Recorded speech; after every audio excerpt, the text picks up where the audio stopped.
آج کا جو سوال ہے وہ میں پہلے سے آپ کو ڈسکلیمر دے رہا ہوں کہ وہ چھوٹے بچوں کے لیے بالکل نہیں ہے. تو اگر آپ کے ارد گرد کوئی چھوٹے بچے ہیں جو کہ ابھی تک بالغ نہیں ہوئے, ان کو پلیز آپ کہیں لیفٹ رائٹ کر دیں, بیکاز آج کا جو کانٹینٹ ہے وہ ذرا سینسٹیو ہے, بڑا ہی پریشان کن سوال ہے. تو میں آپ کے سامنے آج وہ شیئر کر رہا ہوں. اوبیسلی میں نام ڈسکلوز نہیں کروں گا جنہوں نے یہ سوال پوچھا ہے, لیکن وہ پوچھ رہے ہیں کہ there use to leave a girl in Jordan. She was thousands of miles away from me. So first she was a good Muslimah and prayed 5 times a day and fasted, etc. So suddenly she came into the act of zina, alcohol, drinking, etc. She told me she committed at around 40 zinas with men. So I came to know about this and said, why not message her and have fun? So we were messaging, flirting, sexting with each other, and so suddenly she sent her nude. I told her to send more, so she ignored me. I insisted her so much that she sent me more. So months have passed and I never talked to her, and she already had sent nudes to many more men before me. So after a couple of months, I was bored and I texted her, hey, I have your nudes, send me some money or I will make them viral. And her response was, go ahead. Then he says, I was confused and I just blocked her, never talked to her, but then I never shared her nudes with anyone either. Then the most drastic climax of the story was that she committed suicide after a few months of blackmailing her. Like she literally jumped off a building and took her soul. Alhamdulillah, I have never committed zina. Now my friend told me she killed herself because she got really scared that if her parents would find out about her nudes, as she had sent it to many more people. So the thing is, I'm really afraid, did this happen because of me? Did I make her depressed that she committed suicide? Will I be thrown into hellfire because of this? May Allah forgive me. اللہ اکبر. مجھے یہ سمجھ نہیں آ رہی میں کہاں سے بات شروع کروں اور کہاں بات ختم کروں. یہ اتنا سیریس مسئلہ ہے کہ میں آپ کو بیان نہیں کر سکتا, اور لگتا ہے کہ آج میں آپ سے کوئی اور سوال ڈسکس نہیں جو ہے نا کر پاؤں گا سوائے اس کویسچن کے جو ہم سے پوچھا گیا ہے. دیکھیے, سب سے پہلا جو اس میں ایشو ہے وہ ہے cheating with the opposite gender. یہ بات ہم بار بار کہتے ہیں کہ اللہ تعالیٰ نے قرآن مجید میں یہ بات ارشاد فرمائی ہے کہ ولا تقربوا الزنا, کہ ڈو ناٹ گو نیئر زنا. اس کا کیا مطلب ہے؟ اس کا یہ مطلب نہیں ہے کہ زنا مت کرو, اس کا مطلب ہے کہ زنا کے پاس لے جانے والے جو اعمال ہیں وہ بھی مت کرو. Those things that take you toward زنا, step by step, you know, that messaging, that sharing voice notes, sharing videos, sharing pictures, sharing whatever, یہ یہاں سے بات شروع ہوتی ہے. اور کرتے کرتے کرتے انسان جو ہے وہ میجر گناہوں کے اندر پڑ جاتا ہے جہاں پہ زنا تک بات پہنچ جاتی ہے. تو پہلی بات تو یہ کہ آپ کا جو اپوزٹ جینڈر کے ساتھ انٹریکشن ہے وہ بہت ٹو دا پوائنٹ ہونا چاہیے. اس میں کسی قسم کی فلرٹنگ, کسی قسم کا اس قسم کا جو سیکشول کانٹینٹ ہے وہ بالکل نہیں ہونا چاہیے. That goes without saying. The second issue here is the issue of sharing pictures. مطلب why would you share your nude pictures with a stranger, اور forget about that, why would you share your nude pictures with anyone? Even forget that, why would you have nude pictures of yourself on your phone? I mean, یہ میری سمجھ سے باہر ہے کہ why would you do something like that?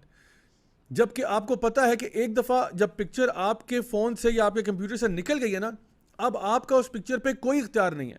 اب آپ اس کو کنٹرول نہیں کر سکتے, وہ کس کے پاس جائے, کوئی اس کو کس طرح یوز کرے. اتنا اپنے آپ کو ڈینجر میں آپ کیسے کر سکتے ہیں؟ میں تو مردوں سے بھی اور اسپیشلی خواتین سے یہ ریکویسٹ کرتا ہوں کہ اگر آپ کی اپنی تصاویر بھی آپ نے اپنے فون میں رکھی ہوئی ہیں, خدا کا واسطہ ان کو ڈیلیٹ کر دیں. کیوں میں کہہ رہا ہوں؟ کیونکہ آپ کا فون بھی جو ہے کل کو آپ بیچنے کے لیے چلے جاتے ہیں. آپ کو پتہ ہے there are ways to retrieve deleted files. چلیں آپ کا فون بیچنا نہیں, آپ کا فون چوری بھی تو ہو سکتا ہے, اور وہ پکچرز کسی اور کے ہاتھ لگ جائیں, پھر آپ کیا کریں گے؟ اور کل کو آپ کو وہ اس طرح بلیک میل کرے, پھر آپ کہاں منہ چھپاتے پھریں گے؟ سو اس لیے پکچرز اگر آپ کے پاس ہیں, ویڈیوز ہیں, کچھ بھی ہے, پلیز ان چیزوں کو ڈیلیٹ کر دیں اور اس طرح کے کام مت کیا کریں. ایک اور تیسری بات اس میں جو ہمارے سامنے ہے وہ یہ ہے دا ایشو آف بلیک میل. یعنی چلیں ایک شخص نے غلطی کی, جی اس نے آپ کو تصویریں بھیج دیں آپ پہ اعتماد کر کے, اب آپ الٹا ان کو بلیک میل کر رہے ہیں. یعنی اس سے زیادہ گری ہوئی حرکت کیا ہو سکتی ہے کہ ایک بندہ جو ہے کسی اور کو بلیک میل کر رہا ہے کہ مجھے اور بھیجو ورنہ میں اس کو لیک کر دوں گا. یعنی یا تو نا کہ آپ ان کو اس بارے میں بلیک میل کر رہے ہیں کہ جی اسٹاپ سینڈنگ می پکچرز اور آئی لیک دیز ونس, الٹا آپ انہیں کہہ رہے ہیں مزید حرام کرو. اور میں آپ کو بتاؤں کہ اس طرح کے سوال, this not the first time I am getting a question like this. I have gotten a question where it's far worse, جہاں پہ کسی نے یہ کہا کہ یو کمٹ زنا ود می اور I will leak your pics to your father and your brother.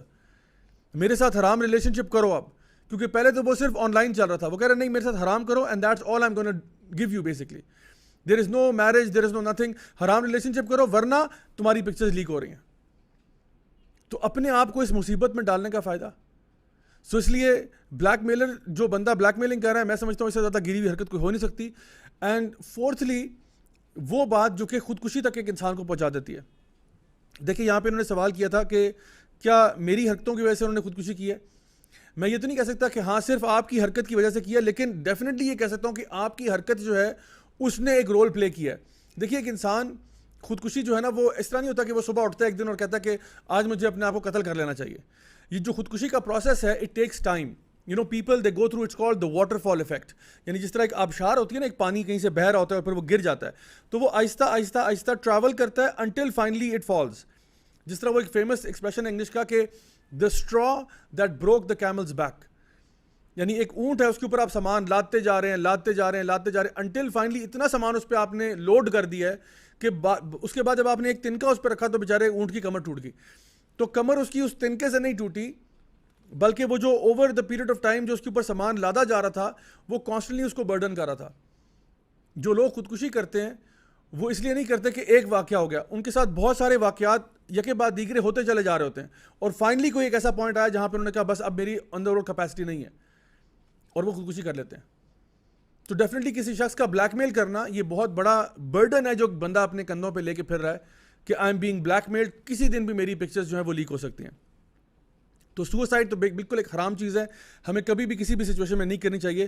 بلکہ رادر میں یہ کہوں گا کہ اگر خدا نہ خواستہ آپ کسی ایسا شخص ہیں, چاہے مرد ہے یا عورت ہے, جس کو بلیک میل کیا جا رہا ہے, تو reach out to one of your family اور لوڈ ونس. خود اپنی جان لینے کی طرف مت جائیں, reach out to your family. ہاں ٹھیک ہے, آپ کہیں گے کہ مجھے جو نا جوتے پڑیں گے, مار پڑے گی, کوئی بات نہیں, سہ لیں اس کو. جاری بات ہے, اب آپ کوئی برا کام کرے تو یہ تو نہیں ہوگا کہ لوگ آپ کو تمغہ پہنائیں گے اس کے بعد. اگر آپ سے غلطی ہوگی کوئی بات نہیں, ڈانٹ کھا لیں, ماں باپ پٹائی کرتے ہیں پٹائی کھا لیں, لیکن کم از کم ان سے شیئر کر دیں تاکہ آپ کی جان بچ جائے, تاکہ آپ سائیکولوجیکل ٹراما سے بچ جائیں. ایک دفعہ مجھے یاد ہے, ایک سسٹر نے مجھے رات کو تقریباً 2 بجے کال آئی ان کی, اور وہ رو رہی ہیں فون پہ. میں نے پوچھا بھائی مسئلہ کیا ہوا, تو انہوں نے کہا کہ جی ہوا یہ کہ ایک بندہ ہے مجھے ابھی بلیک میل کر رہا ہے کہ میرے ساتھ زنا کرو ورنہ تمہاری پکچرز کو میں لیک کر دوں گا. تو میں نے ان کو یہ کہا کہ میں نے کہا برائے مہربانی آپ نے بالکل پکچرز لیک نہیں کر, ان کی بات نہیں مانی. وہ لیک کرتے ہیں کرنے دیں, آپ نے ان کی بات نہیں مانی, کیونکہ وہ کہتے ہیں نا 2 wrongs don't make a right. ایک غلطی ہوگی تو اب آپ دوسری کریں گے, ساری عمر کے لیے اس کے غلام بننا چاہتے ہیں آپ, تو بالکل ایسا مت کریں. اپنے فرینڈز, فیملی, لوڈ ونز میں سے reach out to someone, do not commit suicide. And finally جو آخری بات انہوں نے جو مینشن کی وہ ریپینٹنس کے بارے میں, کہ وہ توبہ کرنے والے ہیں. دیکھیں اگر انسان کوئی بھی بڑے سے بڑا اس نے گناہ کیا ہوا ہے, اگر وہ توبہ سچے دل سے کرنا چاہتا ہے تو انشاءاللہ اللہ تعالیٰ نے توبہ کے دروازے ہمیشہ کھولے رکھے ہوئے ہیں. تو میں ان بھائی سے بھی ریکویسٹ کروں گا کہ دیکھیں جو آپ سے غلطی ہوئی آپ توبہ کریں, سچے معنوں میں ایسا کام آئندہ نہیں کرنا, اور اب کوشش کریں کہ اللہ کی طرف لوٹ آئیں. اللہ تعالیٰ یقیناً گناہوں کو معاف کرنے والا بھی ہے, لیکن اگر آپ اللہ تعالیٰ کے بتائے ہوئے احکامات پر اب سے چلیں گے, پچھلی چیزوں کو رپیٹ نہیں کریں گے, نیکی والی راستہ اختیار کریں گے, تو انشاءاللہ اللہ تعالیٰ رحمان بھی ہے, رحیم بھی ہے, غفور بھی ہے, غفار بھی ہے.